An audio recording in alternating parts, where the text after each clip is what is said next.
All right, what it do, everybody? It's your boy LOG, coming to you live from where there's smoke. Uh, just gonna do a midday Saturday stream with y'all. Maybe go for about an hour, just kind of impromptu. Um, there's this thing going on with the Israeli conflict, and things are now heating up with Iran, and there's a lot of stuff going on there that I'm gonna cover. And then there's also an update with the Drake, J. Cole, Kendrick situation. There's actually been a few things that have happened since I've went live and covered it. So I'm gonna cover some of that stuff and kind of get into that, and maybe do a little bit of research depending on what comments I get and stuff. But yeah, just kind of a mid Saturday stream, just to give y'all some content. Uh, I'm probably gonna try to have another episode out soon of the actual podcast. So look forward to that. I know I teased one last week that didn't come, so I'm sorry about that. But I'm gonna try to get more frequent with the live streams too to give y'all some more shit to tune into. But I'm gonna go ahead and check the audio, video, and stuff, and then we're gonna go ahead and jump into it. So let's see.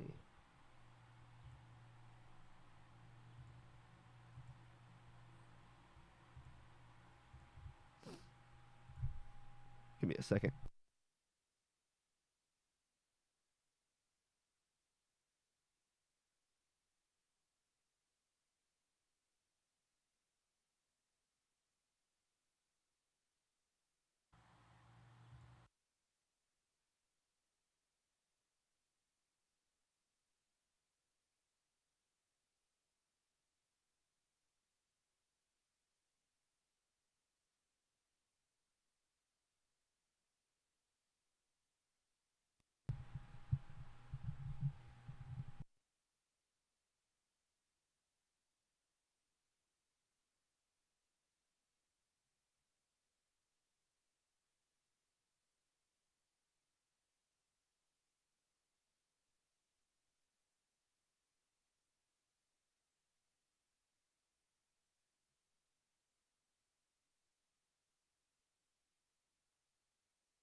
All right, everything looks and sounds good.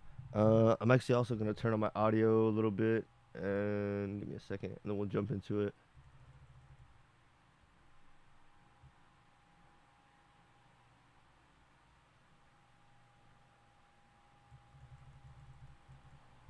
We'll see how that sounds. Uh, okay, everything else looks good. All right.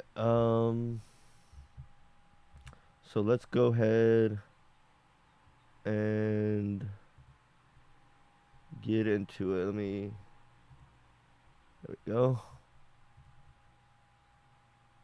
So, if y'all haven't really been following the conflict too much, which I hadn't, I had to kind of get with one of my homies that's a little bit more in tune.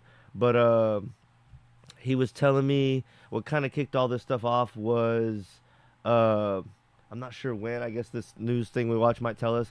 But a few days ago, with maybe a week ago, uh, Israel, I believe, attacked the embassy in Syria, and I don't know what the hell's going on. Maybe this video we'll watch will tell us, but they did that, and then that kind of prompted a response from Iran. But what my buddy was telling me was Iran has basically been propping up other countries around it and fighting kind of a proxy war with Israel, and now it's kind of getting down to the real thing and not as much of a proxy anymore. So let's kind of watch this and see what these guys have to say.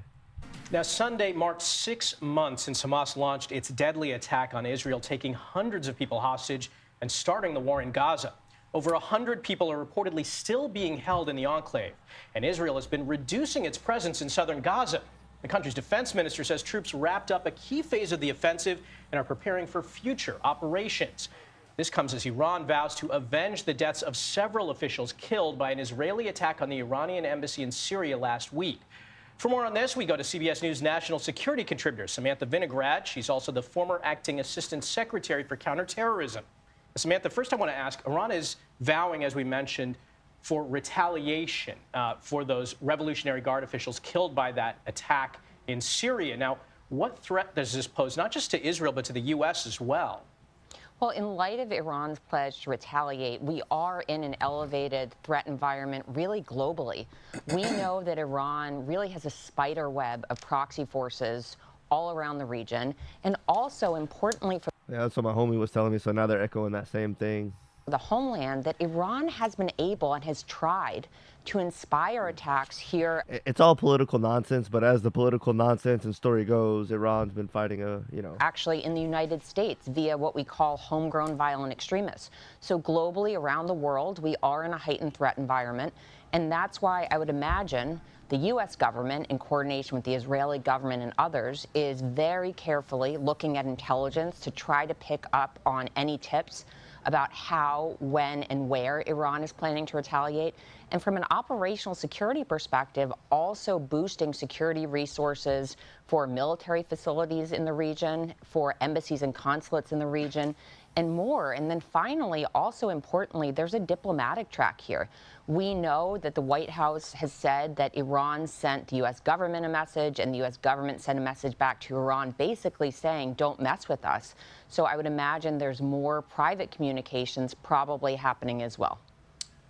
Sam, we know that, I mean, what are the chances that Iran commits one of these attacks directly? I mean, in the past, they've used these proxies in the Gulf and in the Red Sea. It is very unlikely that Iran itself will launch one of these attacks. The U.S. intelligence community assessed back in March that... See, she's saying it's very unlikely here, but what prompted me to kind of do this live stream was that I've been seeing a bunch of these news channels just like this one have news stories within the past 24 hours that are saying Iran attack likely, Israel prepares for Iran attack. So it's like all these little news channels that post onto YouTube are starting to put stories out that they think it's more likely now. So I don't know what's changed between this and then, but we're going to watch some more news stories after this one. But it's interesting that her perspective at this time, which was 5 days ago, so it's you know, the 13th, Saturday at noon, or 1 o'clock now. But 5 days ago, she said this was not likely, you know. So I wonder if things change, if she just has a different perspective from other people or what. But we're going to watch more news stories and kind of get some more.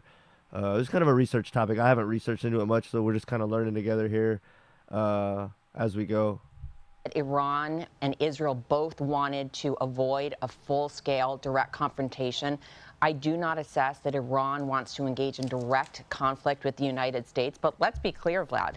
Iran is attacking us right now via its proxies. In the Gulf of Aden and in the Red Sea, U.S. assets are under Iranian proxy attack right now. So I would assess that Iran will continue to rely on its proxies, whether it be Hezbollah in Lebanon, Kataib Hezbollah in Iraq, or other proxies in Syria, to try to retaliate for the Israeli strike in Syria last week. We mentioned earlier that Israel's begun to pull some of its troops out of southern Gaza. Now, during a phone call last week, President Biden told Prime Minister Benjamin Netanyahu that U.S. policy on Gaza would depend on Israel taking steps to reduce civilian harm. Now, I want to take a listen. Here's what the National Security Council Coordinator for Strategic Communications, John Kirby, said on Face the Nation on Sunday. It's their operation. We just talked about them pulling troops out and what that means. They get to decide how they prosecute operations. We get to decide how we're going to react to that and how we're going to administer our own policy with respect to Gaza. We make those decisions, and the president was clear with the prime minister. If there's not changes, if things don't get better, then we're going to have to make changes of our own.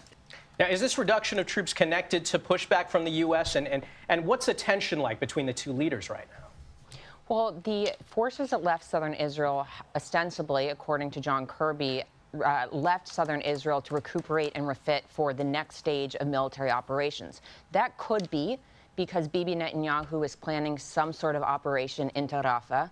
But we also know that Israeli officials are expected to come to Washington in person to discuss a potential operation in Rafah. And the goal here is to convince the Israeli government not to launch a full-scale ground offensive. There are other operational options for Rafah to try to clear out any Hamas terrorists that remain there. And that will be, I believe, what the U.S. government will... Well, she kind of butchered the pronunciation of that? Lay out for the Israelis when they come to town. The president telling Bibi Netanyahu that there may be conditions on U.S. support for Israel going forward, I do think is an inflection point in our bilateral relationship, and clearly something that Bibi Netanyahu heard and digested very quickly. All right, Samantha Vinograd, always great to have you for your... All right. This morning, Israel on high alert as more than 40 rockets from Iran-backed militant group Hezbollah light the night sky. The Iron Dome intercepting many of those missiles over northern Israel. This is new video seen by the Associated Press reportedly shows Iranian commandos raiding a ship which Israeli army radio says is likely Israeli-owned near the Strait of Hormuz. It comes as Israel prepares for the potential of a larger attack directly from Iran. Retaliation for a strike on Iran's consulate in Syria earlier this month that killed senior Iranians. U.S. officials telling ABC News that... What was that about? I guess just part of the war they have going on? Iran has readied more than 100 cruise. But it's like, why were y'all striking a consulate in another country? I mean, I thought you were fighting Hamas, you know? I'm super behind on some of this stuff, though, but, you know, at least we're catching up, I guess. I feel like Americans try to get behind and support different sides of this war, but I feel like we're just so uninvested because this is just like a world away, so to speak. Like it's on the other side of the world. So I feel like it's, for me at least, it's hard to relate with what's going on. But, you know. Cruise missiles and a sizable number of drones over the past week. This as the U.S. government issues a warning to American embassy staff in Israel, telling them to stay put in cities. President Biden again warning Iran against a retaliatory attack. Mr. President, to Iran in this moment. Don't. We are devoted to... Don't. Oh, man. That could be a meme right there. One more time, people. Defense of Israel. Again warning Iran against a retaliatory attack. Mr. President, to Iran in this moment. Don't. That was sick, dude. We are devoted to the defense of Israel. We will support Israel. We will help defend Israel. Wow. And Iran will not succeed. People on the ground here cautious about the potential of an Iranian strike. If Iran attacked, it would be a World War III, I think, because United States prepares itself to strike against Iran.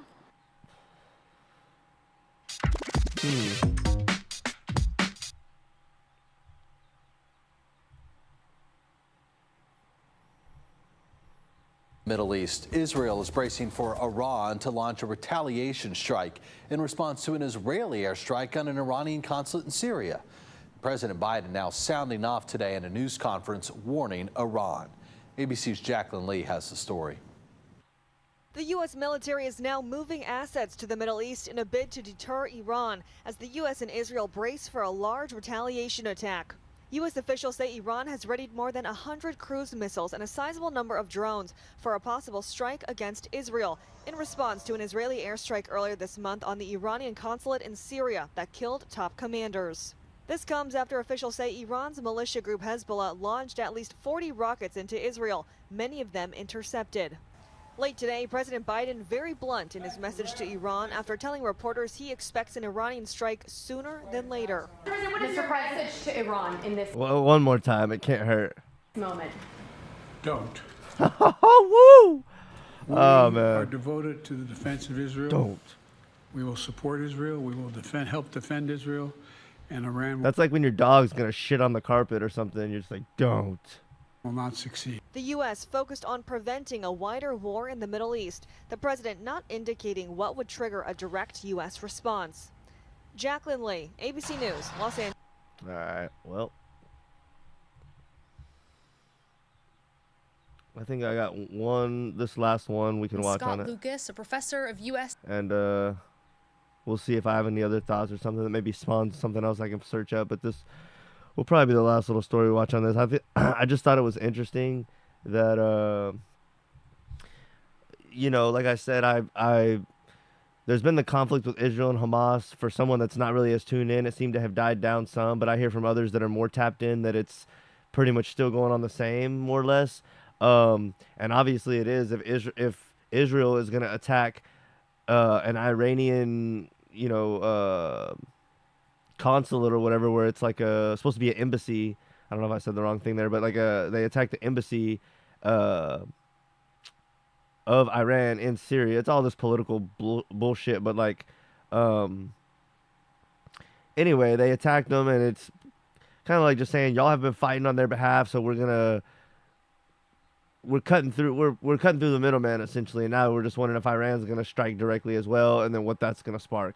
But I just thought it was interesting that I wasn't really paying attention to any of this, but YouTube started recommending a bunch of news coverages about, as I said earlier, Israel prepares for Iran strike. Israel prepares for this and this. I'm just like, what the fuck? Where did this all come from? But anyway, that's just kind of why we're taking it slow today, kind of doing like a research and just kind of seeing what's going on with this. But it seems that this could be an escalation towards, what everyone's going to say a World War III, but where there's more superpowers involved. And I guess what essentially would be the Third World War. They typically don't get titled that till after they happen, but in this era where we're always trying to predict whatnot on the internet and everyone being super connected, everyone's already kind of trying to find out. A lot of people are saying World War III's already started. Everyone wants to be ahead of the curve and find out when it's going to start and kind of label it. That's what we're all going to try to do. So, when there is another huge war with all the superpowers, it likely will be dubbed the Third World War afterwards. So who knows if that's what we're on the precipice of now, but a lot of people are kind of starting to think so. It's interesting that like it didn't ever spawn off of those like 20 years whenever the U.S. was heavy in the Middle East. I'm surprised nothing ever like spun out of control off of that and like caused a world war. But it's interesting if this would in fact be the start of it, which really didn't service from like a U.S.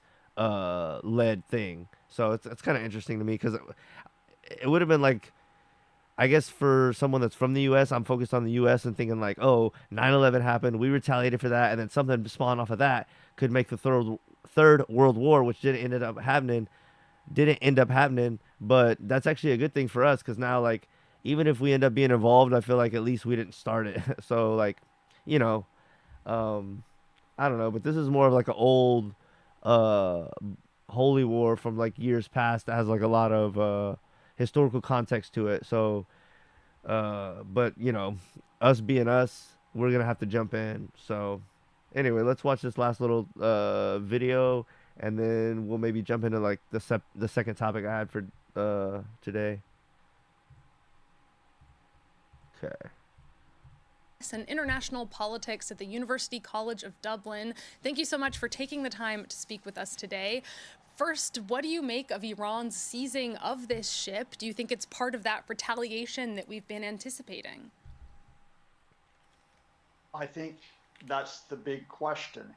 Is this a one-off? See, and this is another thing that happened recently that has all these news stories being posted thinking that Iran's going to retaliate because of this. They seized some kind of ship. Retaliation.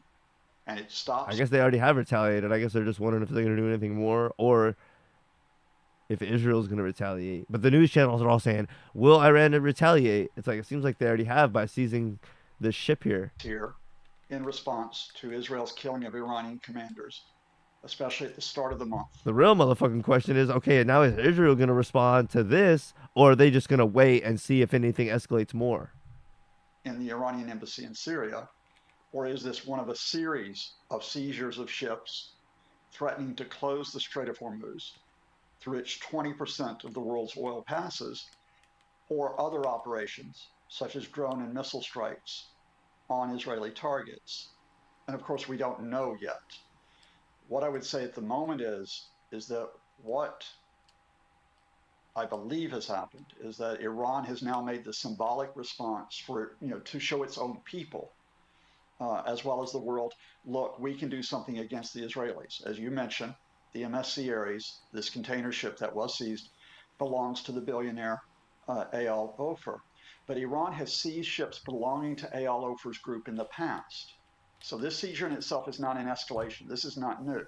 It's the question of what Iran does next. And I still personally believe that Iran knows that it would lose a direct military confrontation with Israel, the US, and other countries so that Israel will make a symbolic move such as today, but then will focus on political and diplomatic responses trying to isolate Israel. For example, calling on Muslim and Arab countries to cut all economic links with the Israelis, a message the Supreme Leader put out only 3 days ago.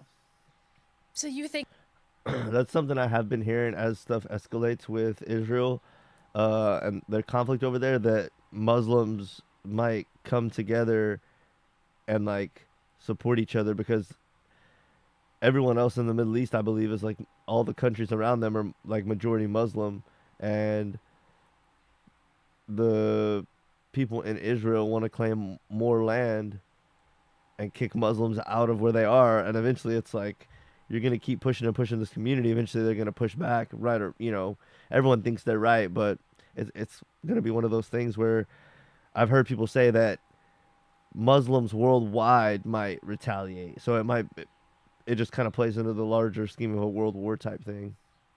think that Iran, has perhaps done this to say, look, we've done something, although it's not necessarily the biggest escalation that they could have made. You say it's not an escalation at all, and then it's going to end there, likely?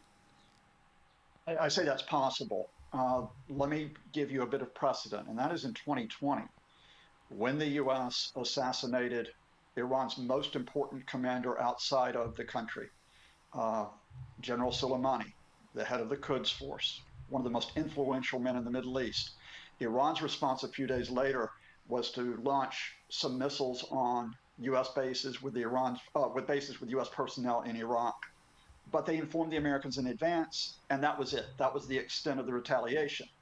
Now, will they limit the retaliation in this case, especially given the U.S. warnings not to go farther, or will they think, no, we have to do more? We have to possibly try to have drone strikes on the Israelis, possibly a missile strike on the Israelis in the occupied Golan Heights, possibly the Houthis in Yemen stepping up their threats to shipping in the Red Sea. And how do you think that Israel is likely to respond to this, if at all? There we go. I mean, Israel has made its statement, don't do Look at that, those fools burning a flag or some shit. Red Sea. They love it. And how do you think that Israel is likely to respond to this, if at all? I mean, Israel has made its statement. Look at them. They're having a grand old time. Don't do more. I think, again, if this is a one-off incident, the Iranians have done this in the past. The Israelis know that the Iranians seize cargo and container ships, sometimes releasing them much later. So I think on its own, the Israelis will not escalate because of this. I think the big question for me is, will the Israelis attack the Iranians again inside Syria? Will they carry out another targeted assassination? I think if they did that, I think if they hit another top Revolutionary Guards commander, as they did in December, as they did in January, as they did in April, then I think Iran would have no choice but to go after Israel with much more aggressive action. So We'll see. As more stuff unfolds, I'll be going live and covering it, in the future. So, and when major stuff happens, I'll cover it in a podcast and do a more in-depth breakdown. So, it's just, we'll see. Things don't seem to be calming down over there. Now, I'm going to kind of shift to the second topic, where I wanted to kind of cover what's going on with the rap beef, if you're kind of up to date. I think it was last year. I covered it on a podcast with Weston a couple episodes ago, probably about a month ago now. But it was about 6 months ago. Drake and J. Cole dropped First Person Shooter, where they were kind of calling themselves the two goats of rap and kind of throwing a little shade Kendrick's way, inadvertently. I don't know if I used the right word there, but just kind of like they were meaning to do it, but it wasn't like direct. It was like indirect, just kind of like subliminal type shit, like slick shit, by calling each other the two goats. I'm one and we're number 1 and 2 and we're both number 1 type shit. And then probably about 2 weeks ago, Metro Boomin and Future put out a project called We Don't Trust You, and Kendrick was on a song on there called Like That, where he had a pretty good verse dissing Drake and J. Cole, calling him out in First Person Shooter, saying that he's the GOAT, saying fuck the big three, it's big me, all that shit. And now, after that, the most recent stuff is J. Cole put out a little album called Might Delete Later with one track on there called 7 Minute Drill where he was responding to Kendrick and dissing him. And then J. Cole, about probably half a week after he dropped that, which was probably about a week and a half ago that he dropped the project, I want to say. So about maybe a week ago, he apologized for dissing Kendrick, and then about a day or two ago took down the diss track. And everyone's just saying that's like a super weak move. How can you be the GOAT if you're like apologizing and taking back your diss, which wasn't even that strong or hard of a diss anyway. So I guess now everyone's kind of holding their breath for when and if Drake is going to jump in and respond, and then if him and Kendrick are going to kind of go at it back and forth. And this is going to be kind of Academics and Vlad kind of covering some of that. But that's kind of the rundown. I don't know if I missed anything, but I think I kind of covered the main highlights of it. And there's more that goes into it. If you cover hip hop, or if you have followed hip hop rather, you'll know Kendrick was you'll kind of know that he drops more sporadically, but when he drops, it's always like really impactful. And then Drake drops all the time, and he hardly ever misses. So it's kind of crazy to compare the two. And like, it's not like Drake's dropping all the time, but some of it's weak or trash. Like, I guess some of it's a little watered down, but most of it's pretty damn good.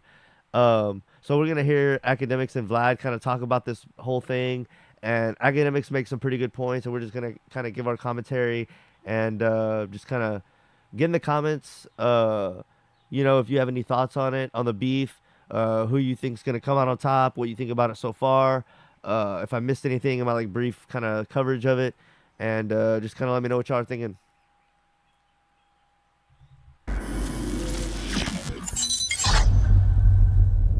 All right, here we go. DJ Academics, welcome back to Vlad TV. It's good, Vlad. I know you was missing my presence. Oh, you and I kind of go back. I know. Nah, this time around, I was like, yo, I got to get to Vlad, and I hate that I rescheduled on you, and I was like, it was in an uproar, and of course, it started on Metro Boomin Futures Like That.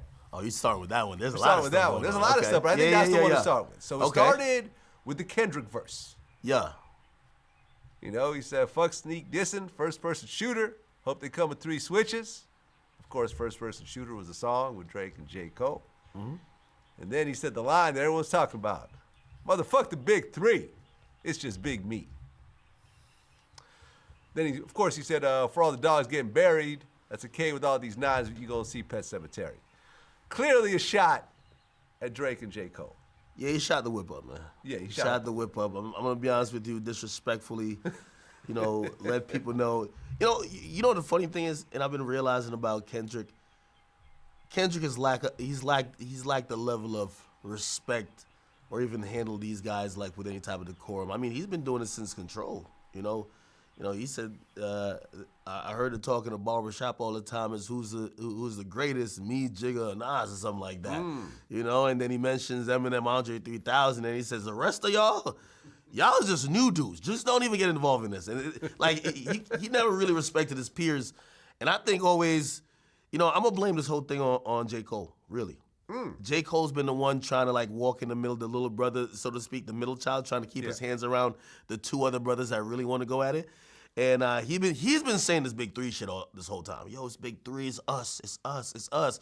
Like, Kendrick never looked at the whole time was like, who's us? Like, I don't fuck with you. So, I mean,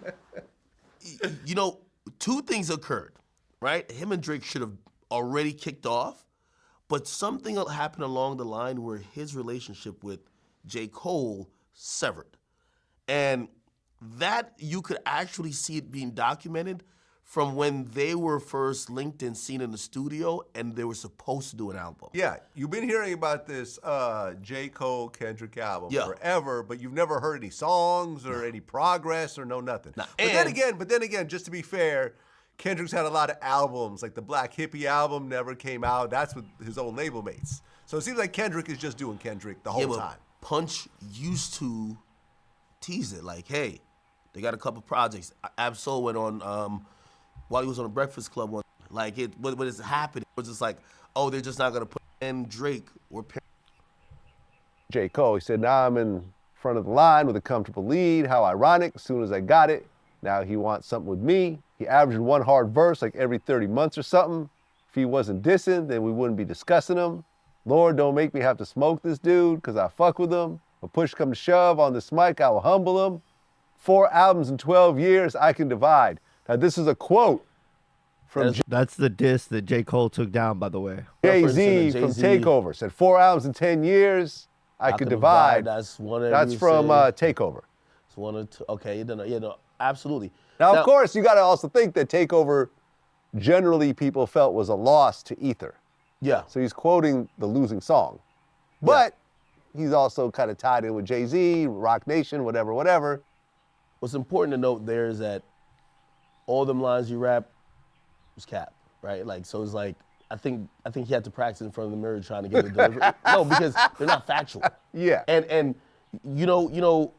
when people try to do the debate, even with Ether and Takeover, they're like, yo, Nas said a lot of stuff, but there were lies, right? Yeah. But I think back then it was harder to prove some of those lies. It was like, yo, you was getting chased through your building. Like, who the fuck knows that, right? Who the hell knows Right. So, like, when you first saw your first gun, it was on tour with Lost Professor. Now you're rapping about you got a tech on the dresser. Like, all those things sounded good. We didn't know if it was factual.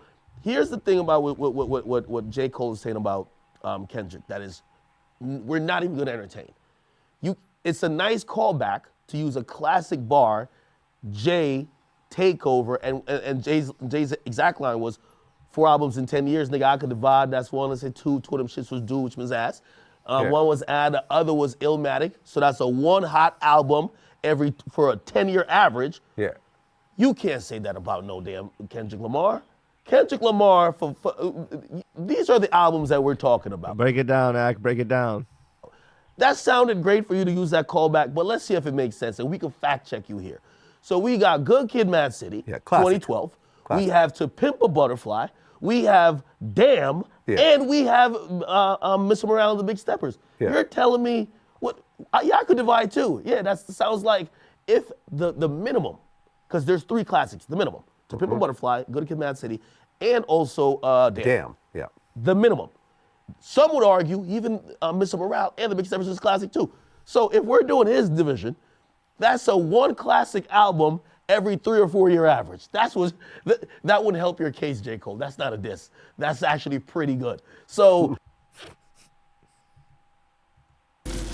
yeah, at least 3 of Kendrick's albums are classics. It's a song with J. Cole. So that song, I'll tell you this though, because me and Daylight, we go way back. And I remember a couple of years ago, Daylight told me that he has a song with J. Cole. So that song had been recorded a while. Now, well, we don't know if it's, I don't know, see, the question is whether J. Cole then changed his lyrics and they just kept their lyrics the same. Say that without any sort of real proof. That's a guy who used to be cool about this. I'm almost like an OVO spokesperson right now. Really? Yes. Okay. Drake unequivocally, 100 million% will respond. Maybe not in the timely fashion that some people are trying to put on hear that, to folks? Person right now. Really? Okay. Okay. Yes. Drake unequivocally, 100 million% will respond. Damn. Maybe not in the timely fashion that some people are trying to put on to him, because here's the thing, this is the A-side. We're waiting. This is the A-side. Also, here's the thing too. I'll be damned. If a guy takes 5 years off rapping, comes back with 1 album, goes for another year, and pops up with a diss song, and I gotta respond in 3 days. Oh, hell no. Okay? Now, going back to what I was saying about this type of rap beef, you see, I always gotta use Meek Mill as like a foil. He's stupid. Like, you could have defeated that motherfucker with anything, okay? Like, he's the guy, 2 + 2 might be 22 to him. When we're talking about Kendrick Lamar, we're talking about a shrewd operator. Yeah. This is gonna be the hardest battle Drake has ever had to face. Oh yeah. Well, although, hold on. Vlad's gonna bring up Pusha T. On the Pusha T one was serious. That was good. In fact, he never even responded to Pusha T, and Pusha T came pretty tough. Got the L. But, and he also exposed his son. He put up the blackface picture. But that's my point exactly. If what Drake made his fatal error was he got dissed on Infrared. He said, fuck it, load up the clip, we're dumping it. He expected a response. He never thought the response was gonna be something, which by the way, he's a hip hop historian his damn self. you should know in a battle, yeah, people will go dig up paperwork on your man's, like, just like battle rap, hey, your man's used to snitch, blah, blah, blah, we're gonna get it. So he was blindsided. And also he thought that was off limits because apparently he had showed, like either Kanye, yo, I do have a son. Now he felt Kanye leaked that info to the guy, leaked info to Pusha T, and now Pusha T's weaponizing it. So he felt blind. Pusha T addressed this. He said it was a girl that was messing with 40. Okay. And 40 was pillow talking to her, and Hey, she by the went way, and told someone else. You do know that that's the go-to line when you find out information. Right. I didn't get it from your mans who really told me. I got it from the girl you're fucking. Yeah. You're fucking too many girls. Right. Okay. But still, that was a fatal mistake he made. He won't make it again. This is why he's taking his time. Because here's the logic. Are y'all waiting for a Drake diss? And if it comes, who do you think's got it, him or Kendrick? I don't know. I could see it going either way, but everyone's gonna obviously side with one after the fucking asteroid hits, so to speak. But like, what do y'all think now? You know, Kendrick, who basically is Kawhi Leonard, the motherfucker played one game, skipped 30. Okay? Plays another game, skips 80. Misses 2 seasons, comes back, and plays All-Star game. We don't know what's going on with him. So cool. He pops out of the blue. He's on the album of the two dudes. Keep in mind, Metro Boomin, he's on Twitter like twiddling his thumbs and like thinking he's like an evil villain. They're making a hate album for you, right? Which to me is the ultimate sign of respect, but still. And this guy who don't rap, who basically go to practice, just jumps on the album to diss you. Think about it. If we are supposed to believe that Kendrick don't have a diss song tucked in his pocket ready to go, you would be very much ill-informed. I think what Drake is doing right now is trying to figure out what that is. Okay, we already dissed you. Nobody put you on the clock, right? Because you're the guy who don't play. We dissed you on first-person shooter. No one was like, yo, he better. Actually, people thought it was so cordial still, they didn't really even attach some of the disses to you. What did they?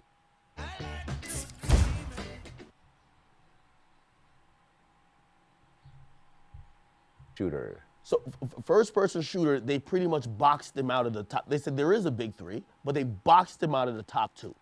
Yo, it's pretty much like the best shit is basically me and Drake, where we have the Spider-Man meme. There was a bunch of other stuff like that was just littered in there, just basically saying, hey, he's just like me and Drake. We're the Super Bowl. We're 1 and 2. Who goes to the finals? The 2 best teams. We're the Super Bowl. We're the end-all, be-all. Yeah, shout out to the big 3, but like, we're the guys. We're numero uno, and both of them basically say it. They kind of boxed him out there, and that's why you see Kendrick starts off by dismantling, hey, first, like, you better come with a few switches when he says first person shooter. So, yeah, Kendrick responds. Drake, because of how aggressive Kendrick responded, now direct. See, now it felt more than just a verse. It felt like an attack. Kendrick has another song loaded, but he needs Drake to diss first. What Drake did first, without knowing what Pusha might come back at him with, he dropped Duppy freestyle. I think what everyone liked about the Kendrick shit was it felt like some more authentic energy was behind it. He would say a few bars, and then he would say, nigga, bum? Like, you know, he would say, what was it? I don't know. He would do like 2 or 3 bars, and he'd say, bum? It was almost like, I don't know. It felt like there was genuine energy behind it, and it was like more of a diss than just like, I don't know. There's just different energy behind it, and it felt more real, and it felt more like there was more passion to it. You know, like sometimes when J. Cole raps, it feels like he's just. When J. Cole raps, it feels like he's the person that's like the high. The party freestyler, if they could write down the best shit they could ever think of and flow it, that's what J. Cole is. He's like a novice freestyler's giga wet dream. That's how J. Cole raps in the past like 5 years.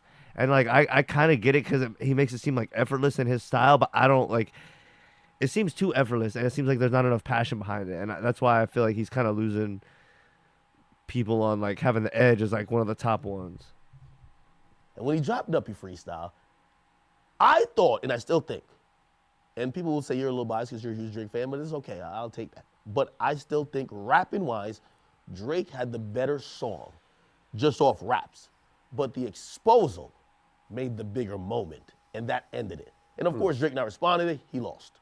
Yeah. Okay? Yeah, most people are giving it to Pusha T. Well, it's not. And that's the only, I felt the only chink in Drake's armor was Pusha T. And Pusha T still running his mouth. You know, oh, not a pinky has been, you know, placed on me. But it's not like Pusha ever did anything to Drake. Like, you know. Hey, listen, I call rap beefs fair, and Drake's my guy. We don't have to give to Pusha. He won. He won because once someone stops responding, I don't care what happened, your cat died, right. You couldn't get You this, don't show up to court. Your ball went over the fence, you lost. It's over. We're gonna call it spade a spade. And I think Drake has learned that he has to accept that. In this situation with Kendrick, I think the stakes are higher because there was no chance that, you gotta remember, even in the midst of this beef with Pusha, he gets God's plan. He gets his biggest songs, he gets like some of the greatest shit. Like he goes on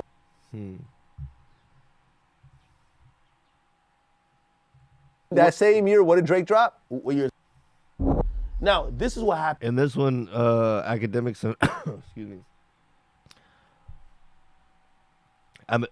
Excuse me.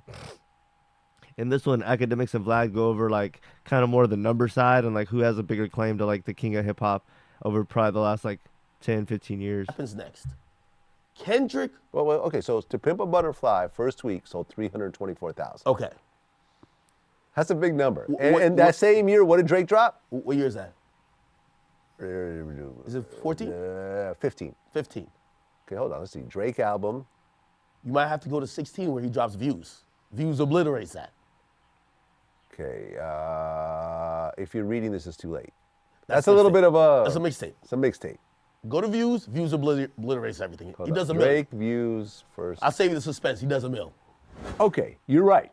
Views... Obliterates. I never would have thought Views would have been Drake's biggest shit. Honestly, and I am a Drake fan. Like, I'm not a huge fucking... He's not my favorite or anything, but I just recognize greatness, and, like, he is damn good, and he has, like, a shitload of hits. But let's just, for shits and gigs, see what the track list is for Views. I'm not that big of a goddamn fan, right? No? Okay. The singles were Hotline Bling, One Dance, Pop Style, Controlla, and Too Good. Controlla was good for like a radio thing. Pop Style, I can't say I've ever heard it, but I have heard like a Lil Wayne remix, so it has like a dope beat for sure. And then Hotline Bling was like huge, even though it's like a, you know, it's a catchy like TikTok dancey type of thing. Let's see. Those are the singles. What's the whole track list? Keep the Family Close, never heard it. 9, never heard it. You With Me, never heard it. Feel No Ways, never heard it. Hype, don't think I ever heard it. Western Road Flows, never heard it. Redemption, never heard it. With You, never heard it. Faithful, never heard it. Still Here, never heard it. Controlla, heard it. One Dance, I don't know if I've heard that. Grammys, don't think I've heard it. Child's Play, haven't heard it. Pop Style, heard a remix by Wayne, not with the original. Too Good, never heard it. Summer's Over Interlude, never heard it. Fire and Desire, I have heard that one, but I thought that was, every time I've heard that one, I thought that was an unreleased track, but okay. So I've heard that one. Views, never heard it. And Hotline Bling, I've heard that. So most of those I've never even heard. I can't believe that was like his most, to me, that's definitely not his best shit, like by far. To Pimp a Butterfly. Okay, you're right. I see where you're going with this. Okay, go ahead. So again, all right. So now we're at a point where Kendrick is at that's the most he ever sold at 2017 when he drops Damn. What happens though, and I think behind the scenes, we never really knew what happened, but Kendrick just disappears. He kind of just falls back. Yeah, Damn did 353,000, about the same as To Pimp a Butterfly. No, I thought he did more. I thought he did like 6 something. I'm looking at it right now.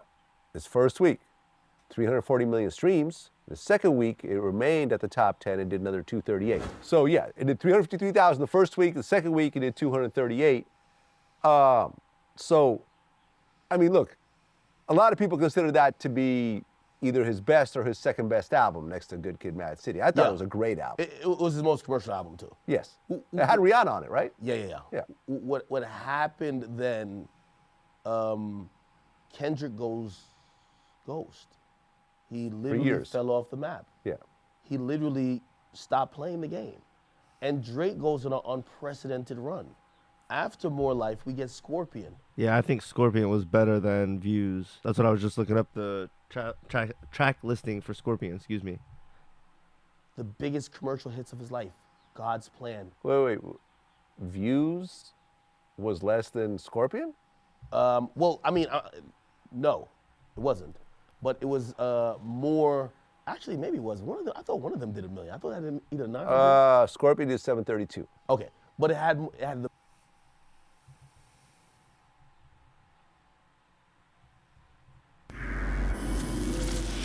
Was the third biggest rap tour of all. All right, because I just had Tony Yayo and Uncle Murder on my show, and we were talking about how the 50 Cent tour was the third biggest rap tour of all time in terms of gross. Yeah. Number one was Jay-Z and Beyonce, On the Run. Now, you could say it's not exactly a rap tour, but, the rapper on it counts. And number two was Drake. It's All Blur tour. Really? Yeah. Yeah, that's the second biggest tour of all time in hip-hop. Yeah, I'm listening. You know me, I'm always pocket watching. Yeah. Drake changes one of the lines he had on, so I'll start from the bottom, one of the songs that he had early on. The original line is, now I'm on the road and I'm getting $500,000 for a show. He changes the line last night. It's like, now I'm on the road getting $4 million for a show. And I'm like, I wouldn't get off tour neither. Like, you gotta realize he did the tour with Savage and he's like, how's my bank account looking? All right, let's get back on tour, okay? Cole, you come on. And then after, he's like, yo, come on, Wayne. So my boy just collecting a bag. Yeah, well, listen, I would love Have you been to for a Drake Drake. show? No, I never have. Let me tell you this. And my boy over there, he was there too. It's a sight to see. Okay. It's one of those things where it's a full-on karaoke. This is like, he's trying so hard to get energy, B cuts. Hey, man, listen. I've never seen it. I've been if you don't say back-to-back is a hook, or like hype guys. Will 100% respond. 100%. 100%. Okay. No, he's gonna. I would love for Drake to respond. I'm being a Drake and OVO spokesperson right now. He will 100% respond. 100%. 100%. Okay. There you go. He's playing chess. He's sitting back and he's playing chess. I know you already have your war chest ready. I want to see what you have. And I'm not going to jump out there to give you the easy win. Well, I don't think Kendrick's going to drop anything else. If Drake responded already, let me tell you, Kendrick got a song that's going to clap both of them up. Same song, trust me.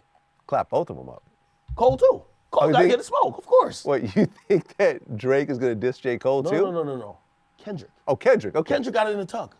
Okay. Everything was a preview. Right. It's a warning shot. Right, but I don't think that Kendrick is going to respond to J. Cole. I think he's waiting for the Drake response. No, you got to. Because now we're seeing a pattern of behavior that, like, and I know this word never goes along beside Kung Fu Kenny's name, but cloud chasing might be a thing then. Because if you're calling people's names out, we already seen this with Control. He called out 50 people's names, 25 of them responded, and he ain't responded to none of the 25. You know why? He wanted the one, he really want only Drake to respond. Right. So why call out the other He guys? never responded. Yeah, it's like, he called out Big Crit, Pusha T, Wale, ASAP Rocky, something, Drake.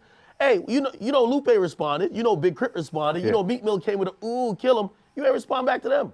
Why call them out? Now listen, I was on Matt Hoffa's show last night, and what Matt said, which I agree with, is that right now, April 6th, 2024, the score is Kendrick 1, J. Cole 0.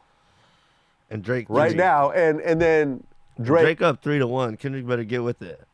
0 as well because there's no response. I think Drake sent J. Cole out to do that. Like, yo, go ahead. Go ahead. Yeah, well, he what wants, I'm saying he wants is that the king. Go ahead, fuck him up, see what he got. We're gonna play that by ear. Let him know it's a warning shot you're putting out too, and then we're gonna be in cahoots. In cahoots. Here's the thing, and this is why it's always gonna. Kendrick has set this up so beautifully. No matter what the narrative is, even if he gets bodied, yo, he's 2v1 in these guys.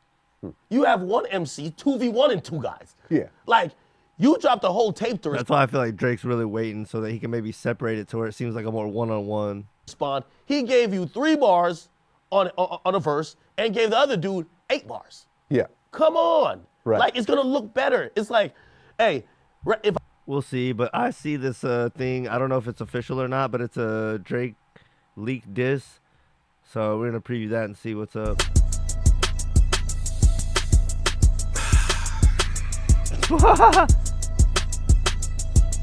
He's signed heavy on him.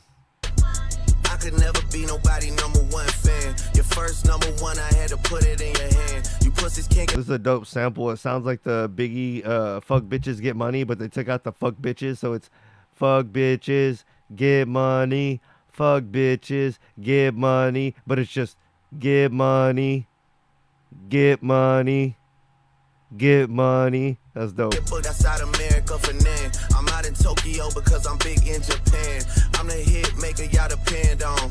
Tough on record in my city, it was friend zone. You won't never take no chain off of us. How the fuck you bitch stepping with a size 7 men's on? This the bark with the bite, nigga, what's up? I know my picture on the wall when y'all cook her. Extortion, baby, whole career you been shook up. Cause top so you drop and give me 50 like some push-ups. Your last one brick, you really not on shit. They make excuses for you cause they hate to see me lit. Pull your contract cause we gotta see the split. Hey, the way you doing splits, bitch, your pants might rip. You better do that motherfucking show inside the bitty. Maroon 5 need a verse, you better make it witty. Then we need a verse for the Swifties. Top say dry, you better drop and give them 50. Pip squeak, pipe down, you ain't in no big 3. SZA got you white down, Travis got you white down, Savage got you white down. Like your label, boy, you in a scope right now. And you gon' feel the aftermath of what I write down. I'm at the top of the mountain, so you tight now. Just to have this talk with your ass, I had to hike down. Big difference between Mike then and Mike now. What the fuck is this, a 20v1, nigga? What's a prince to a king? He a son, nigga. I get more love in the city that you from, nigga. Metro, shut your whole ass up and make some drums, nigga. Yeah, I'm a 6 god, I'm the front runner. Y'all nigga manager was Chud's little blunt runner. Claim the 6 and you boys ain't even come from it. And when you boys got rich, you had to run from it. Cash blowing, able bread out here tricking. Shit we do for bitches, he doing for niggas. Jet switch, change, wicked, wicked, wicked. Spinning like you tryna fuck, boy, you tripping. Drizzy Chippendale, probably got your bitch Chanel. I just got undone, boy, don't make me at the Chippendale. Rolling down stage, I was turned, that was slick as hell. Lucky that your dog, Lil Ben, doesn't kiss and tell. Husband kisses, man, don't tell me about no switches. I be rocking every fucking chain I own next visit. I be with some bodyguards like Whitney. Top say, drop your little midget ass, better fucking, hey, better drop and give me 50, hey, drop and give me 50. He had a little flow there for a minute that I was vibing with. Niggas really got me out here talking like I'm 50. Ay. Niggas really got me out here rapping what I'm living. I might take the latest girl and cuff her like I'm Ricky. Can't believe he jumping in, this nigga turning 50. Every song that made it on the chart he got from Drizzy. Worry about whatever going on with you and hey, shout out to the hooper that be busting out the gritty. I know why you mad, nigga, I ain't even tripping. I ain't even rapping after this, I'm way too busy. This for all the top dogs, drop and give me 50, drop.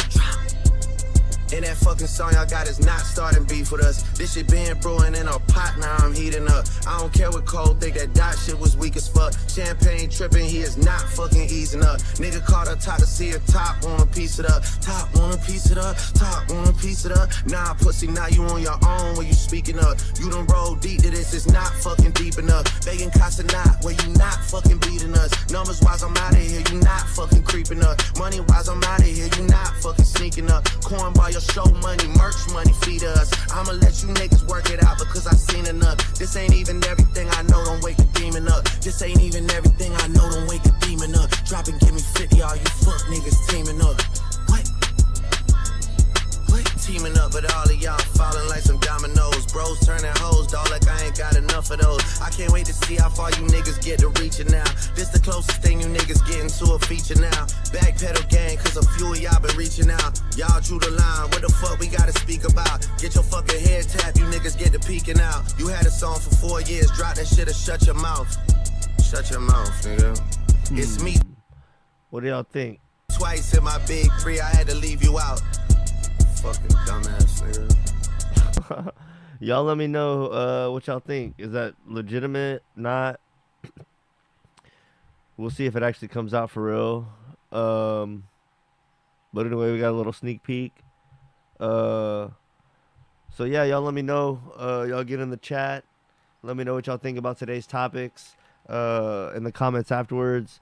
Like I said, I'm sure there's going to be more stuff in the Middle East that I'm going to cover with, Hamas, Israel, Iran. And but the big thing today was Israel attacked the Iran embassy in Syria, I think about a month ago. And then recently Iran was doing some stuff like they detained a ship and were like searching it or some shit like that. I should have looked more into it. But that news story we watched covered it, but they said that wasn't even really escalation necessarily. They said that was just kind of how things had been. So like I said, I'm not as familiar with the politics over there and kind of up to date, but everyone, because of that, the thing with that ship, they're thinking that either Israel or Iran is going to take the next step. They're basically at each other's throats. That's what they're saying, because there's been a proxy war between Iran where they've been using other countries to fight Israel, and everyone is thinking now all of a sudden that it's going to pop off. As I said, I was seeing several YouTube news stories about it. So we watched a few, kind of gave our opinion on it. I feel like as people in the U.S., it's hard to really relate to what's going on. That's just my perspective personally. I feel like we just don't relate to those people, and they're fighting over stuff that's, thousands of years old. But we'll cover it. We'll keep giving our opinion on it, our take when some more serious stuff pops off. But I think everyone's antennas are up and everyone's expecting for something. So we're going to be probably covering it more and more in the coming weeks. And then the second topic was the Drake and Kendrick stuff. We previewed a little Drake song. I don't know if it's real or not, but we'll see. And then we kind of went over the Vlad and Academics view on it. Academics is probably one of the most knowledgeable people on hip-hop, especially currently and what's going on. He really stays involved in the trenches. He's like a good media outlet to follow. And he really came up out of the mud. So I don't know if he's a media plant or not, but he's been doing it for well over 10 years. So the grind is there. Respect to him. I don't know. We'll see what happens. I'm eager to see. He said Drake will 1,000% respond. We just don't know how soon. So that could have been a fake one that we previewed right now. But I would expect Drake to. I feel like Drake's going to come with better bars than that, honestly. Especially more aimed directly at Kendrick. But I could be wrong. So we'll see. Y'all let me know what y'all think. And we'll probably go live. I'm going to try to go live with higher frequency and try to force myself to do it and cover stuff more as it happens, as opposed to like maybe going back and covering stuff prior. So yeah, I guess I'm gonna get out of here. And I have a podcast scheduled for tomorrow, so Monday, y'all look out. That should be episode, I believe, 16. Should be dropping for sure Monday, so y'all look forward to that. And then maybe next week I haven't planned out further than that, but I might try to get a guest the following week. So I'm gonna try to get these episodes cranking again. So y'all look out for the lives and for the future episodes. All right, LOG from Leather Smoke out.